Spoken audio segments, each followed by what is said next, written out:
Diddly diddly she. Welcome. This is the Breaking the Stigma segment of the Making a Statement podcast. This is the real raw. You guys get to ask the questions in real time to us directly. So you make it the most of this space, take advantage of it, ask whatever you want. Breaking the stigma. It doesn't matter what the topic is, the conversation.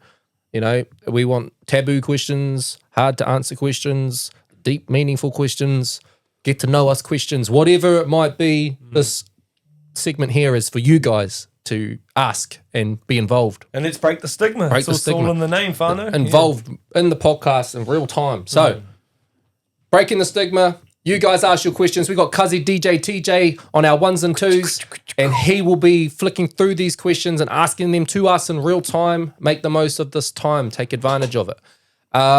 Before we get into that, whilst you guys come into stream and live watch wherever you might be watching from, we will get a hot topic from our topic box. Let's go. It's hot topic. It's I a like shop that. in America. Yeah, I just It's do kind of weird- like I just do you're weird like a shit. show presenter. Yeah.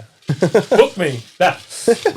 And tonight we're here for the Breaking the Stigma, and that's for you guys to dive in and ask us questions and get into it personal, whānau. Meanwhile, stay tuned and keep watching because we've already got our first episode out and it's on Making a Statement. Go check it out on all platforms, streaming platforms and visual platforms, YouTube. Go check it out, whānau, Making a Statement. Shee. Okay. Okay, All right. Is it working? first Just taking a while to load. hot topic of the day is cashless society. That's mine. My thoughts when I put that on there is I went into like a Foursquare and I think it was a Foursquare and they had a banner on the window that said they didn't accept cash.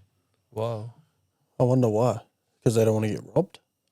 But Wow. you probably, but also because money in the world is not as well received, I guess, cash. And Yeah. it made me think and feel for like the older generation because there's still people like my granddad, right? And he's born in the 40s and the world's changed so much.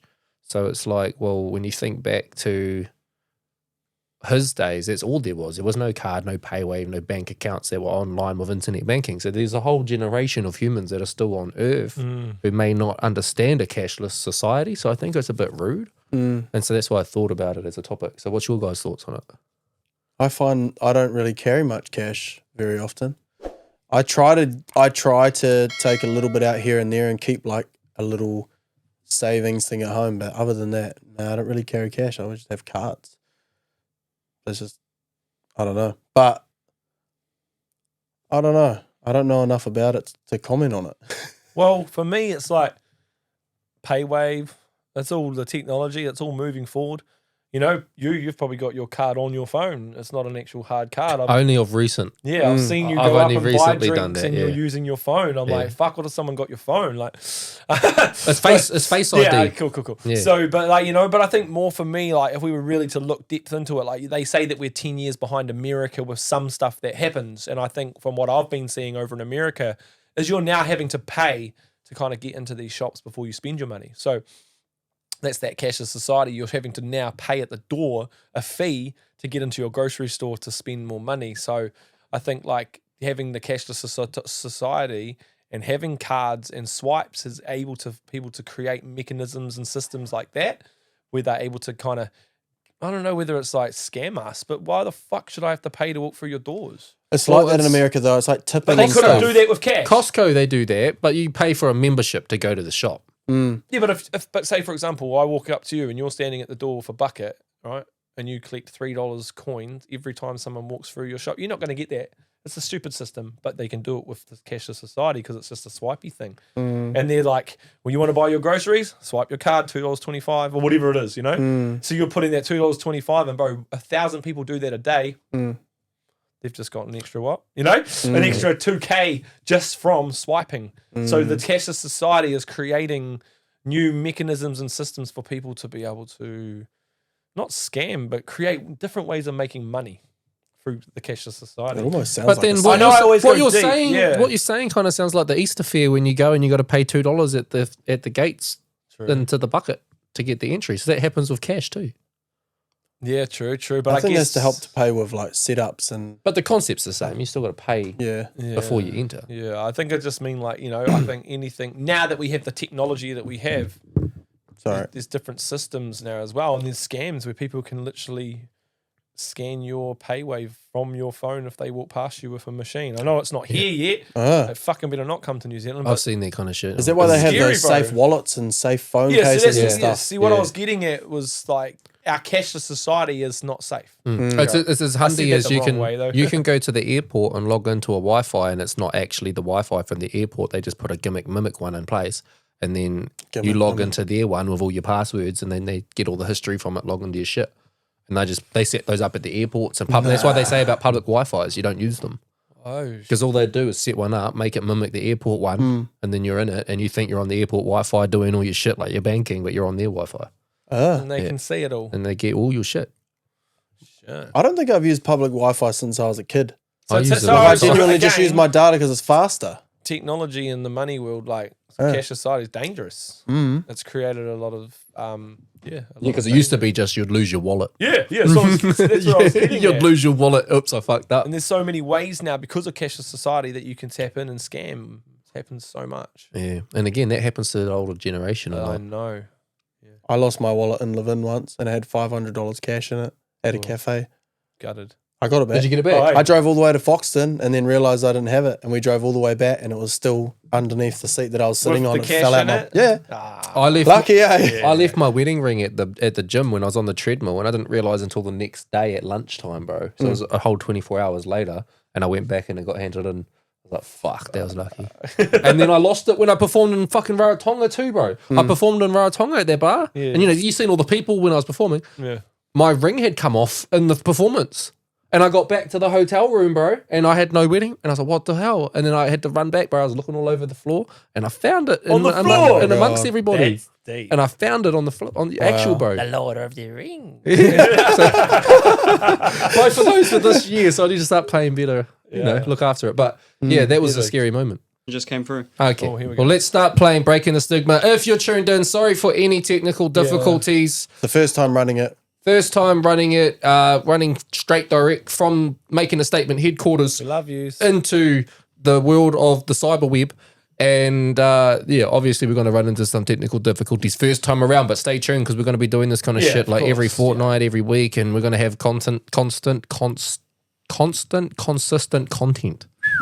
Consistent content. That's my granddad's initials. CCC. Colin Clive Clark. Oh, Shout out to your granddad. Yeah, shout out Grandy. All right, what's our question, Cuzzy, DJ, TJ? And everybody else that's watching, stop just watching. Comment, get involved. If you're watching and not getting involved, you're stalking. And if you're stalking, that's illegal. So don't do it. Yeah, don't stop. Don't stalk ours. It's I can illegal. see you. It's illegal. Okay. So, the first question Gee. is mainly for Dilz and Cass. Who's it from? Yeah. It is from Danny Rawari. Ooh, Shout out Danny my Rawari. sissy. Shout out your sissy. Well, my The wife question still is- sissy, eh? What inspires you to make music? Life. That's the answer, really, isn't it? Life. So life inspires you to make music? Yeah. Well, if life is going well, you make music and you rap about it. And if life is going shit, you make music and you rap about it. And what are you rapping about? Generally, what's happening in your life. Yeah, that's the kind The of full very circle simple of answer. it would be life. The breakdown is that, I guess, the inspired by real life feeling and emotion. I think I talked about it with you on the podcast last week, and it was that thing of like, you can't show somebody the word happy, but you can hear it. You can make a song that shows the feeling of happy. So or the sad. question is, what inspires us to make music? I think it's deep for me, bro. It's knowing that now I have a voice. Yep. I never had a voice as a kid. I Yep. never had a voice as a teenager. I did, but it never got listened to. I was always too loud, obnoxious, never had a place, never had a spot to talk. And going into the music industry, I did because I could just do what I wanted to do. And that's like I said to you, I keep boxing myself in and thinking because I'd done one type of song, I had to stick in that box. So I had to be melodic. I had to sing. I had to talk about mental health. And I was like, oh, fuck, you kind of showed me that I didn't. You have to do what you wanted to do. I think in general, and the thing that actually really inspires me is, when you say life, I think it's more lived experiences. The lived experiences that I've been through inspire me today to make that music because I know that people are going through that shit I've been through. So again, I'm being a voice of the voiceless too. So now I've found a voice, but now I'm being a voice for people that don't have a voice. Yeah. It's a bit deeper for me. Yeah, because they can resonate with it. Yeah, no, mine goes deep, like the same kind of concept. That's just a very summarized version of it. Life is definitely the summarized answer. But yeah, I think the other thing that inspires me to make music is inspiration in general. Like I get inspired by other people and other people's music and the people I'm a fan of and hearing new things and that. I think that's another lead into. And what's inspired me at the moment is just reconnection, like finding myself in the music world again. Because instead of just rapping, I've been producing and mixing everything and that. So I found like a whole new love for music because I've just dove deeper into the whole aspect of everything involved with it. Yeah. So yeah, I think the inspiration as a total would be life though. Beautiful. What about you, brother? Any input on that? Or why do you think we make music? I spoke on the fact of the reason why we started like doing this stuff was because I've always been really intrigued by music. I'd love to be able to create music. Like when I sit there and watch you guys do it, I'm like, fuck man, I wish I could do this. And like, I listen to songs and I'm like, man, I reckon I could probably do that just as well as they did. Or, I always think about it like I'd love to give it a go. And I've actually talked to you about it a couple of times. I just don't think I've ever really stepped into the space. But who knows? I might give something a go. I don't think I'm a rapper. I'm not a rapper. But yeah, I don't know. Who knows? I don't know. But I'd say I think the answers of life is pretty standard, because all songs are inspired by different things. Yeah, different means, different walks, different channels, different. Yeah, definitely. Yeah, but that's my input. Any other questions, Kazi Trev? I do have a question for me. They've asked. From you to us? No, they've asked me a question about DJing. Oh, cool.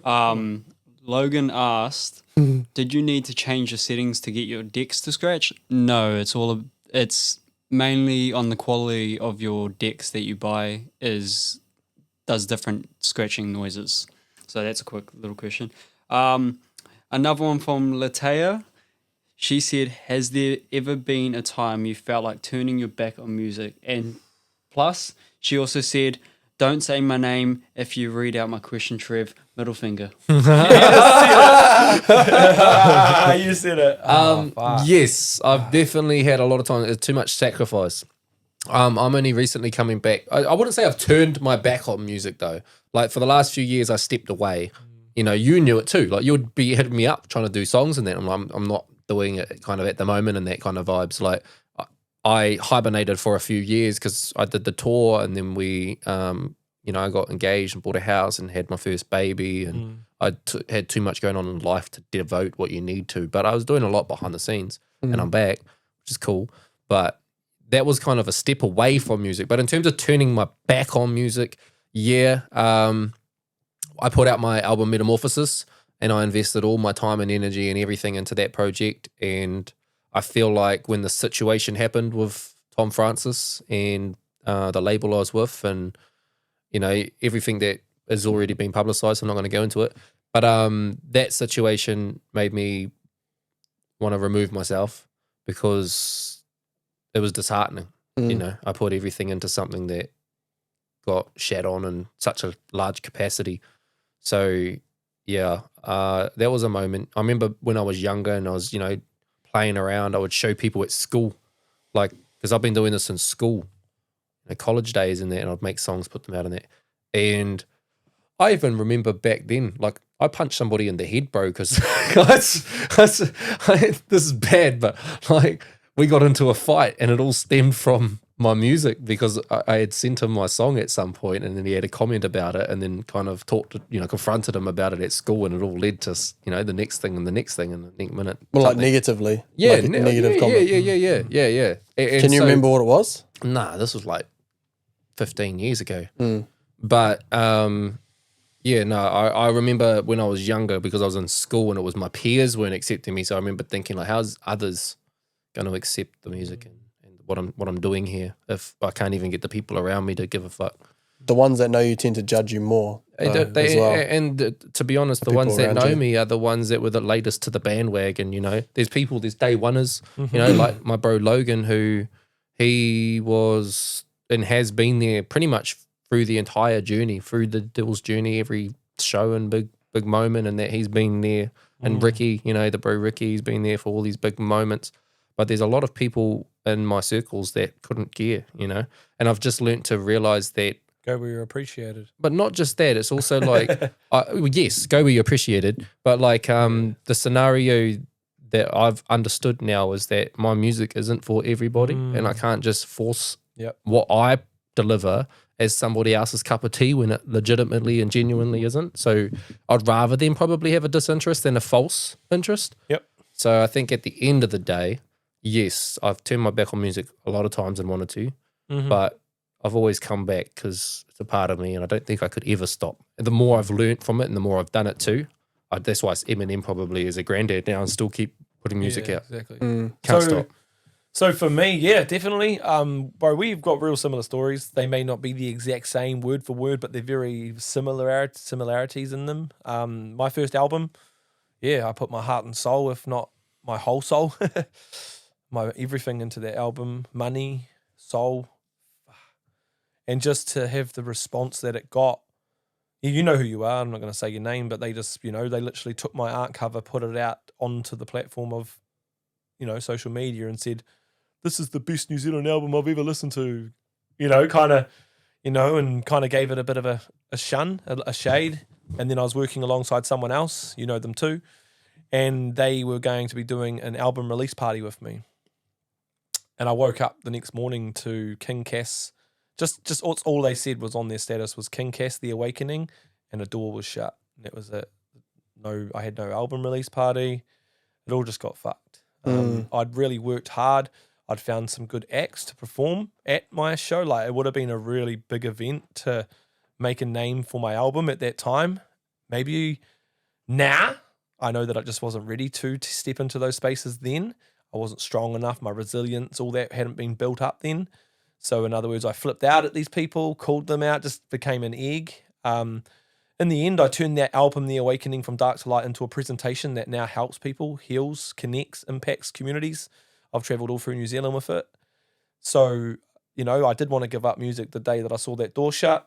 Me and my best friend Ezra, we had a music group together. The day that we had a fallout, I wanted to throw it all in. And to be honestly, recently, I felt like, is this content creating world going to make me more money? I actually remember that conversation. Just to be honest, and my presentations, are these workshops all going to make more money? And in my head, I sat there and I went, yes, but then I slept on it for a couple of days. And you know what I came back with, bro?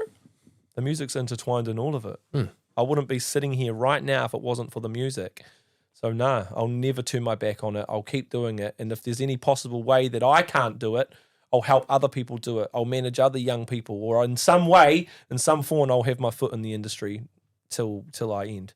I'll go down in the music industry. Yeah, I think that's in a way as well why I'm trying to learn production and everything too. Yeah. So I've got more of a purpose within the industry. Yes. I don't want to just be a rapper. I want to be a musician. Like, I love music. I want to be a mentor, and I want to do music therapy for young people and use hip hop as a means, because my way of hip hop is help inspire people, help our people.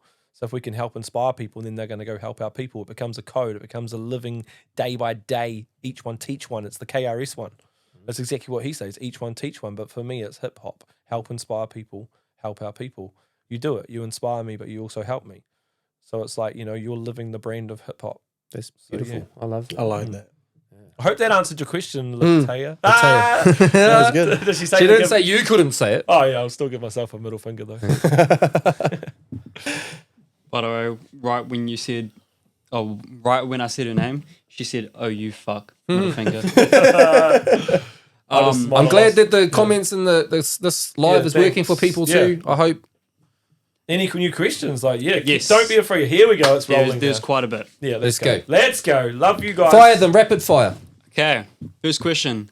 Well, How not do you too bad. deal with jealousy towards your relationships with friends? Jealousy towards your relationship Fuck, with that's friends. deep. You want to take the Ethan, leads on this one? Eh? Yeah, Ethan. I don't know what that. I need that explained to me a bit Yeah, better. I do too. Jealousy. Wait. So say it one more time. Sorry. Yeah. How do you deal with jealousy towards your relationships with friends? So like between like the likes of me and Dilz. Is that what it's meaning? Just talk about jealousy in general. Um, How would you deal with jealousy? how do you I don't deal know. with jealous? I was quite a jealous person when I was younger. I think because had a lot of trust issues from past relationships and stuff. So like, I'd get jealous of if there was a male hanging out with my partner when I wasn't there and that sort of thing and that sort of thing. But I think the older I'm getting, the less I care. I think I'm kind of like, there's no real need to be jealous of anybody because you live your own life. So you do what you do and they do what they do and whatever, it is what it is. That's my take anyways. I think trust is that word that you said in there though. Eh? Like I think jealousy stems from trust issues. Yeah. And man, I had huge trust issues after I got cheated on, man. It was massive. Like I couldn't trust anybody, not my friends, like my best friends I've been friends with forever. And they'll remember I was terrible. And it just took one moment for me to sit back and realize and go, man, you can't be like that. You have to at least offer that trust to start with. If someone breaks your trust, then you don't have to trust them anymore, but you have to at least give them the opportunity to prove to you. Well, they don't even have to prove to you, really. It's out of respect to trust somebody. If you don't trust them, they've obviously done something to ruin that. Yeah, but there's also the concept of like people get hurt so much that they close that door of trust and they just don't want to give that trust to the next person again because they're gonna potentially get hurt again, which is the you know, I guess where those stem from. You just got to try to find the right person to build that trust with. Yeah, because you can be trying to build your trust and work on yourself, and then you're doing that, and then you get shat on. You know what I mean? Yeah, so for me, I believe that the three industries that I move in are very jealous spaces to move through. The Music industry is very mental health and youth industry, and the content creating industry. content creating. Yeah. So, and when I say that it's a very jealous space to move into, I'll put my fucking hand up and say I've been that guy, and I still sometimes am. And it's not my fault. It's wired into our country. It's all poppy. It's something that's stemmed from, it's very embedded in our country of, oh, he's doing better than me. So I'm gonna, again, I'll put my hand up and hold myself real accountable in this space. To this day, I still see other people doing stuff. And my first thought is, fucking Dickie, why is he fucking doing that? I should be doing that. Why is he doing that topic? Why is he talking about mental health? Well, I'm fucking mental health advocate. Like straight up, first topic, first head, boom. And then I'm like, hold up. Why do I feel that way? At least you're checking And yourself. yeah, and then I go into the holy shit, that was when that happened to me. Link. And then I'm like, you know what? Go well, and I hope everything's well with your future. And that's all I've got to say in my head. Go well. Even that's it, 2 words. And if it helps anyone, if you're feeling that jealous streak and you've thought in your head that you're jealous about someone, look back at what they're doing and say, go well, because that's that whole learning, holding yourself accountable. And again, I move through the most jealous spaces that you could ever move through: the music industry, the content creating industry, and the mental health and youth industry. Which you shouldn't have that tarnishing that industry. Exactly. So these spaces, everybody wants something out of it. Everyone thinks there's this magic pie and all this money and everyone wants it and they use it to get to it. Do you know what? If There we is used no fucking money in these industries, but bro. But do you know what? If we used each other, not used, if we worked alongside each other and all grew together, we'd create the money. Yeah, that's facts. And I mean, that's what we're doing right here, right? Technically, G. Straight. But Facts. in all honesty, I can vouch for it. Like, we sit there in these seats, bro, and I think it's fucking ridiculous. Like, if somebody wants a verse from me, you can vouch for this. I charge a fee because that's my time, and my time is precious, and there's sacrifice to, and I've been doing this for however long. I've built enough, representation, I think, for if I'm going to get approached for a song from somebody who wants something from me, I'm not sure who they are, and I'm doing something to take out of my time with my family to give back to that person, 100%, put a then price I've got on a it. price tag. Yeah. And You saw that post I put out about price tags, eh? yeah, but then I think it's just absolutely ridiculous though, as an artist, the amount of money I've put in. Yes. Like every year, if I looked at the amount of money I've put into the recording studio times, the fucking videos, the paying for production, paying for graphics, paying for posters, running tours at a loss, doing this, doing that. Preach, brother. We spent thousands and thousands and thousands, and then people question a fucking small price tag because we're trying to get something back. Exactly. Ridiculous. Next question, Cuzzy TJ. Thanks for DJ. that question too. Appreciate that one. Yeah, good question. Okay. Next question is for Ethan and Dilz. Yep. Have you always been close, or did you have to put in the mahi to get your relationship to where it is? Ooh, break that stigma. Who asked it? Oh yeah, who asked the question? Latea. You speak on it, I guess, first. For me, because I think when I met Dilz, it was in his environment, not mine. So I was already stepping out of my comfort zone because when we met, I was in your family home, that sort of thing. But I think like we are very similar. A lot of our thoughts and our mannerisms and everything are very similar. We get it a lot. Like stories, like we've got a lot of the same. Yeah, like and that'll come out in the podcast. Yeah. You'll see there's things that has happened in his life that I'm like, man, I've had that, but a little bit different. It's all the the same naughty as you stuff, guys. the naughty Yeah, sto- all the naughty stories. must and be shit, boys, yeah, Triple boys seven. growing up. No. But to speak on it, yeah, no, I think we've been pretty close from the get go. And like I said, I was always quite intrigued, and I already knew that Dilz was a music artist, so that instantly I was like, fuck, that's pretty cool. And then so again, yeah, we were pretty similar. I was intrigued by his life. And then I also wanted to put in the mahi coming into the family anyways, because I wanted to be the best person I could be for Shania and Ivy. So I think that maybe this is speaking from my perspective, but I think I put in the mahi, and that's why I get along quite well with your family. And I think that maybe is why our relationship is pretty good and why we're brothers. Yeah. Yeah. Well, I My mean, perspective, but yeah, my perspective. You were the best man, not the best man. Sorry, you were a groomsman at the wedding, because at that point of time, I already knew that we had a brotherhood. And I do think it comes from that similar background, similar, hobbies. I think we get along really well, which is really good, really, really easy to have you, come into the family. For those that don't know, this is my brother-in-law, Brother E. Especially when you go to the backstory of the last brother-in-law. that we don't speak of. We don't speak of. There's another one that got a punch in the head. But yeah, I think it's been awesome having you be a part of the family, but also come into my world, because there's the people around me right now, and you guys are a part of what I'm doing. Cuzzy DJ TJ at the hot seats over there as well, with the ones and twos. But you guys have seen what I'm doing with making a statement, and you took the time and effort and energy and dedication to want to insert yourselves, because you understood the vision and the mission, and you've been right by my side as I've been piecing things together behind the scenes. I've been building blocking for years, and you guys have helped me put blocks together, So yeah, I think it's helped bring us close together, but I think we were already naturally close. Yeah. From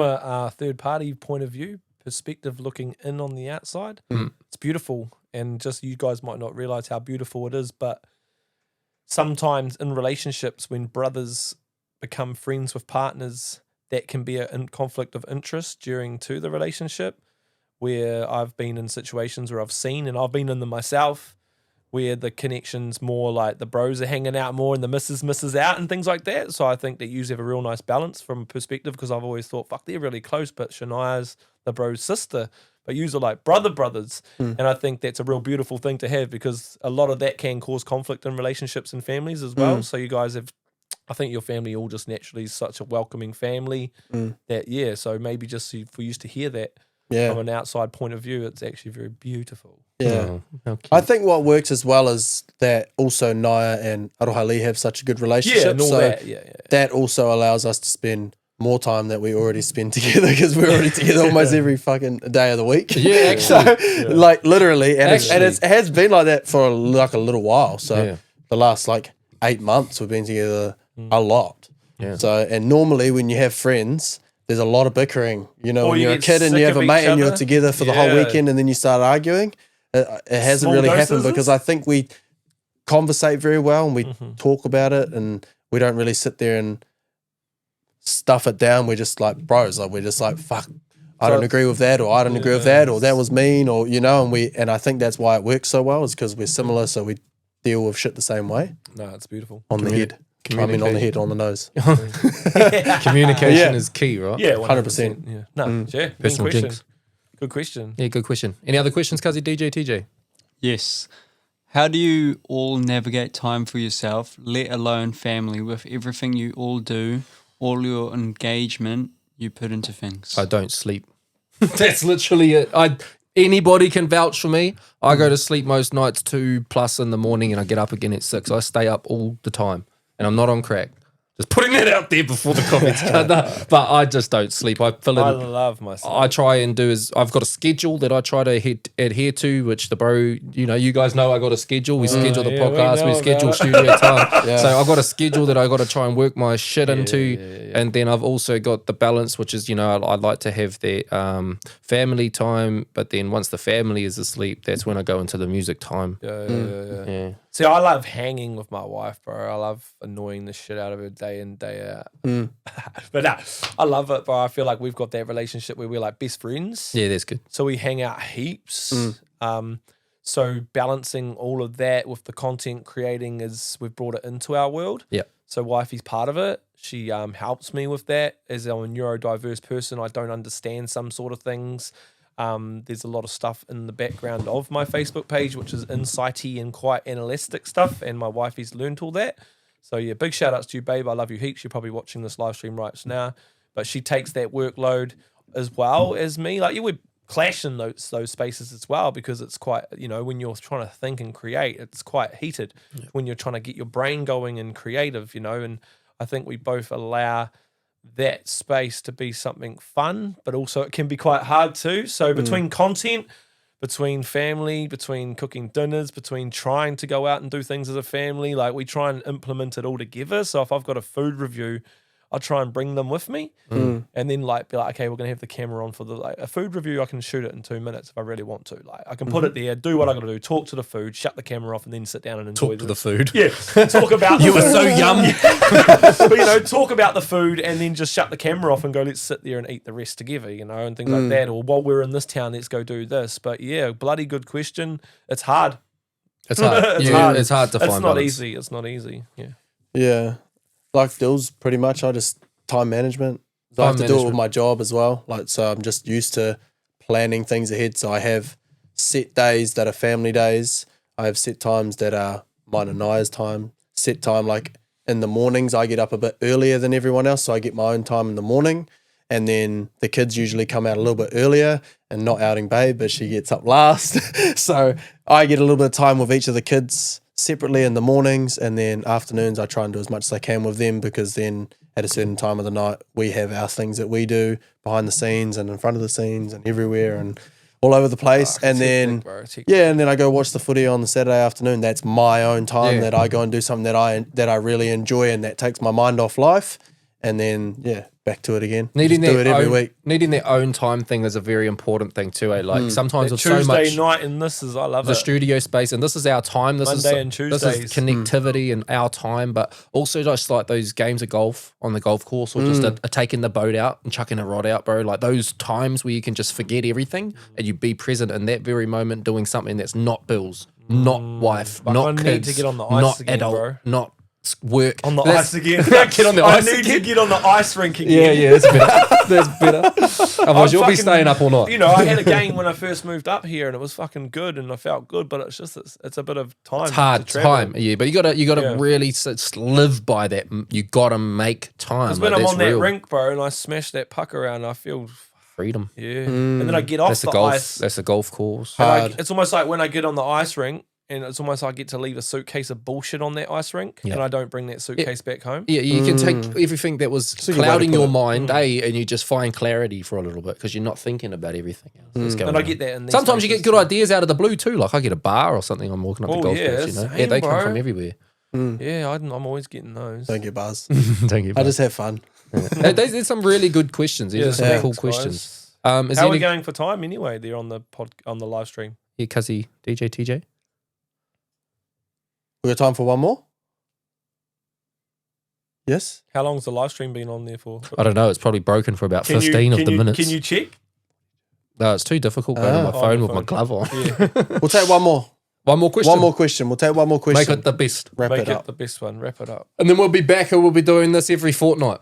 Yeah. Breaking the stigma. And our episode number 1 episode Podcast out on YouTube. Yeah, episode 1's out, baby. You could have an hour and a half tonight just to sit back, go to Making a Statement YouTube, go watch the podcast. I watched it today and I was in hysterics, and I also was just looking at how amazing and how much growth is going to come from that being our first one. Fucking go check it out. Yeah, I mean the quality of this. We've I don't know. fixed it. Being on Facebook, you We might not fixed be able it. to tell, but our quality should be fixed going forward for future episodes. But you mentioned before about how you were intrigued by my life, and it made me realize, shit, we do have quite an intriguing life, and we got a vlog coming that shows the behind the scenes of just like a Yes. weekend in the life of Dilz. We went up to Hawke's Bay, got fucking in the ring, performed, got choke slammed, done an RKO, went to Cody's and ate some dinner. Yeah. And all Went of to a the sudden, aquarium. we've got a cool ass video coming out about it also. That shows you a little day in the life of us making That's a pretty statement, cool. crew. Yeah, that's cool. Yeah. And there'll be more I to come. wasn't there though, but I'll be at the next You'll one. be at the next one. What's the next fucking question, A. Cuzzy DJ? Okay, I'm just replying to someone. This ain't the question for you, but yes, our podcast will be on Spotify. Our podcast will be on YouTube. It's on now. It's already on there. Go to Yeah. Spotify, search Don't say Making a it's gonna Statement be. podcast is There's- there. There's podcasts there for you to listen to Making right a now. Statement podcast. Go and check it. The visual is on YouTube. Yeah. And it's out everywhere else you can listen to a podcast. Everywhere. If you find it somewhere that it's not, then tell me and it'll be. Oh, I don't know what I just said, but I hope it made sense. It didn't Yeah, write it did. though. I mean rhyme. Okay, But it was good. but the last question Just took his is shine. It's just bringing him back down. Just trying to spit a line. My soul. okay. The last question is: how much money soul would back. you think you have wasted to get where you are now? Haven't wasted anything. Look where I am. How much what? How much money do you think you've wasted to get to where you are now? That's a big question. I couldn't count. No, but my question is I haven't wasted a cent. I've definitely wasted a shitload of money true. Yeah. on like junk food and stuff. No, I No, but I mean, if you're talking about to get to where I Yes. am right now, we're here That's on the about Making a the Statement Make a Statement. podcast and the Making a Statement headquarters, Oh, full ownership this of everything room? that you're seeing, everything that's about to come. This is just getting started. This is the very start of everything to come, like the music's to come, the content's Shows, to come. the tours, It's the just theatrical show. Oh, everything, Did I just say something? everything that I have spent money on, wasted, yeah, I haven't. has wasted led to any, yeah. now and here. So And I'm like, where you I know, wanted and- to be. And like how you know a little bit about my story that I can't share about losing out some money through my career. I don't actually now think I lost that because I gained an experience. Mm-hmm. I learnt shit from it, and I was able to take tools from it, which now I would give and help other people be able to get through those situations. So it's almost like I was a sacrifice and lost money too. So does that make sense? Like Yeah, I felt yeah. like I sacrificed myself to get into that space, and I don't want anyone else to go through that space again, sort of thing. You know? Yeah, I think wasted the money is just the wrong word, No. the wrong term. Learnt from it. I got an eyelash in my eye. Yeah, yeah. You have lots of them around your eye. Tart, I've seen those. But yeah, I think it would be like there is no waste of money, and I don't think I could even put a number on it, to be honest. The amount of money I've spent invested into this Yeah, I over the couldn't years think. would be probably 100 grand, it would be going towards that. Same. It would definitely be like Where is probably it? 70 grand plus. and that's what I'm saying, Fano. It's so hard in this industry. We both probably invested 100 grand within the last 7. oh fuck! If you include all this, actually, yeah, 100 grand plus. yeah, put same into probably for me because when I first started, I invested 10 laptops, into my bro, album, bro. microphones. Fucking how many presentations did I get paid for and then invest that money back in? Like, fuck, gee, it's probably about 100 grand. And the thing is, when people say, what have you got to show for it? And you know what I want to say? I'm alive. Yeah. Fucking hit that. We're Straight in up. here. We're alive, and that's probably I'm how we're alive, gonna. bro. I That's don't how give we're a gonna shit. end this live. I'm alive. Where's the breaking? Whoa! What? Sorry, Latte's really asking for this question, but she just wants a quick explanation why you wear a glove. Quickly, I like that question. Mm-hmm. Okay, there's a few answers to that. So, one, we just talked about golf. It's a golf glove. My family all love golf. My granddad, my G-dad, he's, he held junior club champs at the Foxton golf course. And my granddad on my dad's side, we've still got his clubs and, remembrance of him. And my dad plays it religiously. My cousin, scratch handicapper, like it's just embedded in my family.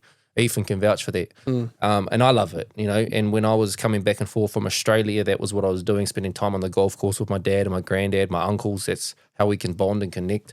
And so golf is embedded in me through like my family roots and heritage. The second point to it is watching wrestling, again, another thing that my family's just always been about. And as a kid, I watched it so strongly. And then it was actually my wife that got us all back into it, funnily enough. And on wrestling, I'm looking at them and I go, you could see all the different characters, the different images that they have. And then, you go through the artists like Hobson, he's got his contacts, Eminem's got his blonde hair. All these artists have an image.